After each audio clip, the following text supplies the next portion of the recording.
Audio Jungle.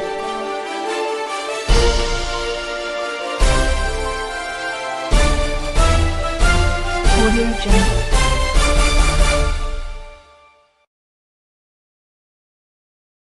Good afternoon. On the national news this hour, the headlines as the first.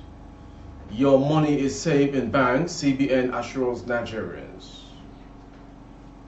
Oyo State Governor Akeredolu dead after prolonged illness. Drivers protest alleged extortion by soldiers on Nasarawa-Benue Expressway. Lady killed boyfriend to death in Rivers. And on sports, Super Falcons and Barcelona star Aziza Toshola reveals the secret source to our record-breaking career. I am Morire Rebila Lawal, the news in detail. The Central Bank of Nigeria, CBN, has assured Nigerians that their money kept in banks are safe. This was contained in a statement issued by the Acting Director of Corporate Communications, Akama Sidi Ali. The clarification comes after a report by the CBN Special Investigator, Jim Obazi, which revealed that the embattled former governor of the Apex Bank, Godwin Emefiele, used proxies to set up two financial institutions. The Apex Bank has noticed reports in certain media outlets about a recommendation for the federal government to take over some CBN-supervised financial institutions. For the avoidance of doubt, Nigerian banks remain safe and sound. The CBN encourages the public to continue their regular activities without being alarmed by the reports that have not emanated from the CBN about the health status of Nigerian banks. The CBN is fully equipped to carry out its statutory duty of upholding the stable financial system in Nigeria. Bank customers are therefore advised to proceed with their banking transactions as usual, as there is no cause for concern. The governor of Oyo State, Rotimi Akeredolu, has died after a protracted illness. It was revealed that a family source had reported on Wednesday that the governor passed away in Lagos while undergoing treatment, as he reportedly was not able to be flown abroad for treatment. The ill governor had only just returned to Nigeria from a 3-month medical leave in Germany and proceeded to run the governing of Oyo State from his home in Ibadan. After a 3-month medical leave in Germany, the ill governor returned to Nigeria in September. He was set to take another leave of absence in December 2023 after President Bola Ahmed Tinubu ordered him to transfer control to his deputy, Lucky Aiyedatiwa, who has been filling as acting governor. However, public outcry resulted from Akeredolu's attempt to manage Oyo State from Ibadan, the state capital, after his return to Nigeria in September. Details later. Angry truckers on Tuesday barricaded the Oweto local bridge along the highway linking Nasarawa State to Benin State, north-central Nigeria. The truckers accused soldiers of extortion on the highway that connects Kefi area of Nasarawa to Agatu and Otukpo local government area of Benin State. The blockade caused several hours of traffic gridlock, leaving hundreds of travelers stranded. A truck driver who identified himself as Yusuf said soldiers at the checkpoint at Agatu beat him up with sticks and gun, both for refusing to pass with 2,000 naira bribe. Narrating the difficulties motorists grappled with at the hands of the law enforcement officers on the highway, a trucker who did not want his name mentioned said truck drivers spent as much as 250,000 naira to settling soldiers, police, customs, drug law officers on a single road trip from the southern to the northern part of Nigeria. The implication of this, the trucker said, is the hike in the prices of goods and services which are passed on the consumer. I got off my truck to remove the wooden log with spikes on the road after the boy who was helping the soldiers to collect money rejected my 500 naira offer.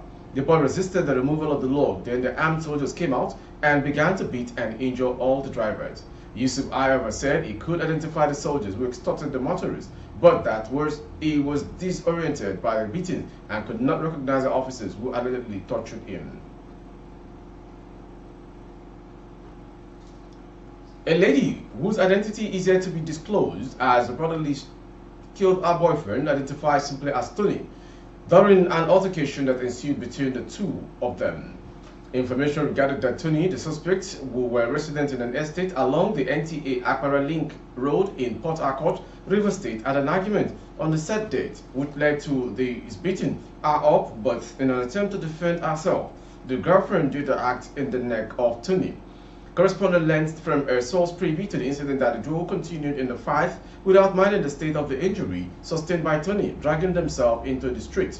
However, Tony was said to have collapsed after losing blood due to the injury sustained from the stab, and when sympathizers rushed him to the hospital, he was said to have died on the way. The source further disclosed that Tony, who was married to another woman, left his wife, whom he had a fallout with in Enugu, to stay with the girlfriend who killed him. The source also said Tony and his girlfriend had an argument that fateful night, which resulted in a fight between them. There are a report that Tony had always been assaulting the lady for some time, and this time around, I think in an attempt to defend herself, the lady did the act to killing Tony.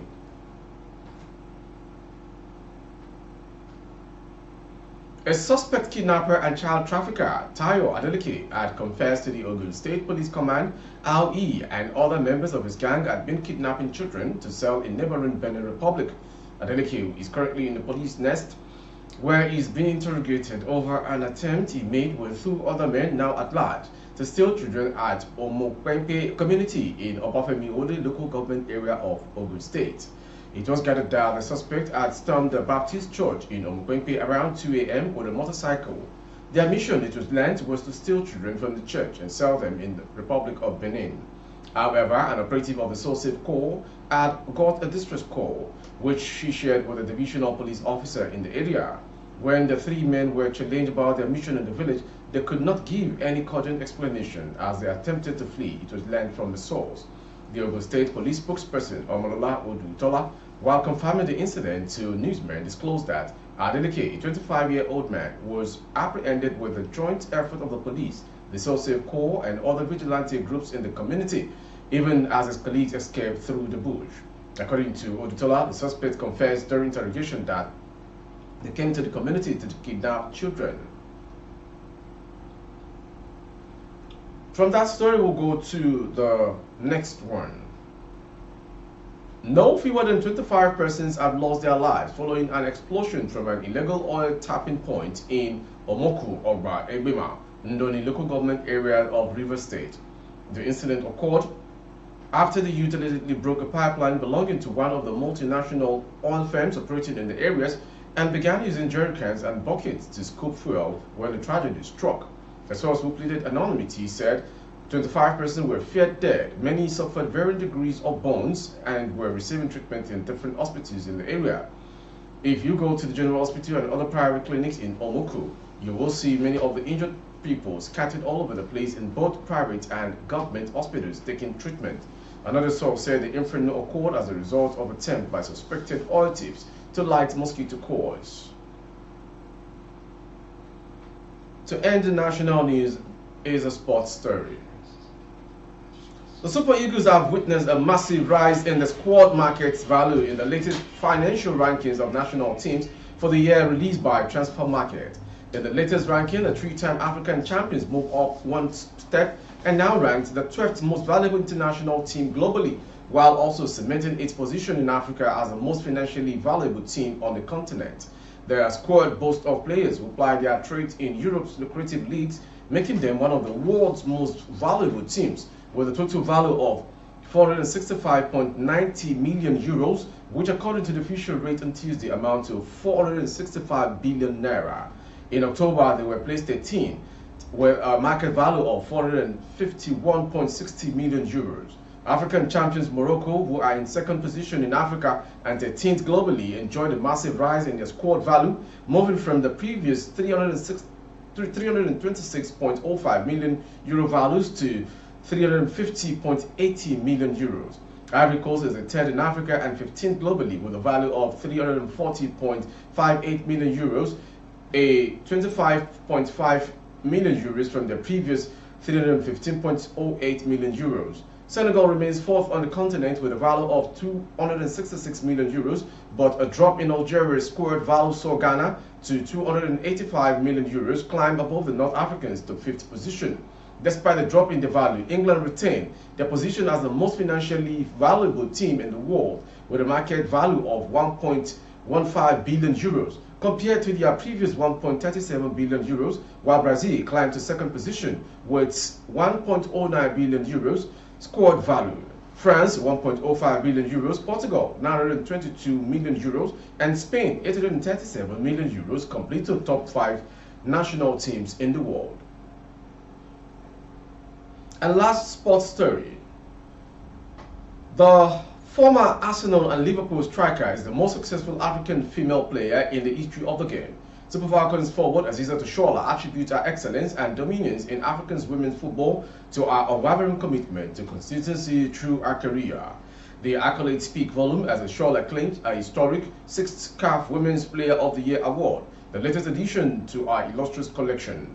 The prestigious honor was bestowed upon her at the ceremony held in Marrakesh, Morocco, just this month. Not a stranger to the limelight, Toshola previously claimed the CAF Women's Player of the Year award in 2014, 2016, 2017, 2019, and 2022, with this year's. This time, the 29-year-old outshone competitors Tembe Latna of South Africa and Barbara Banda of Zambia to secure her last or latest triumph.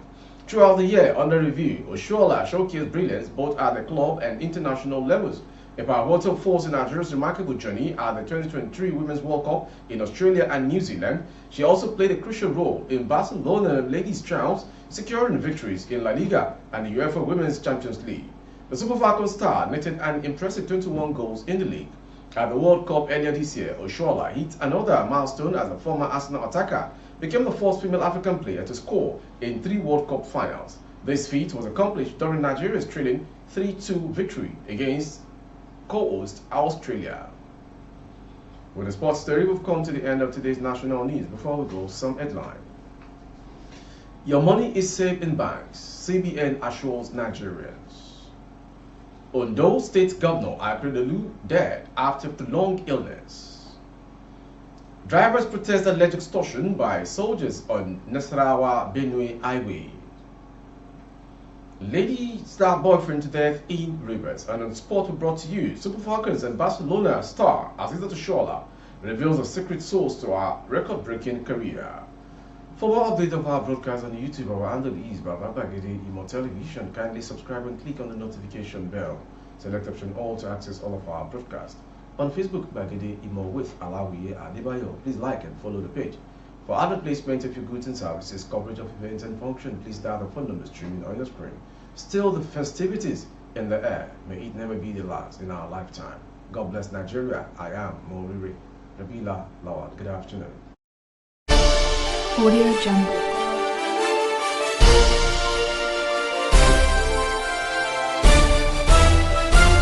Audio Jungle.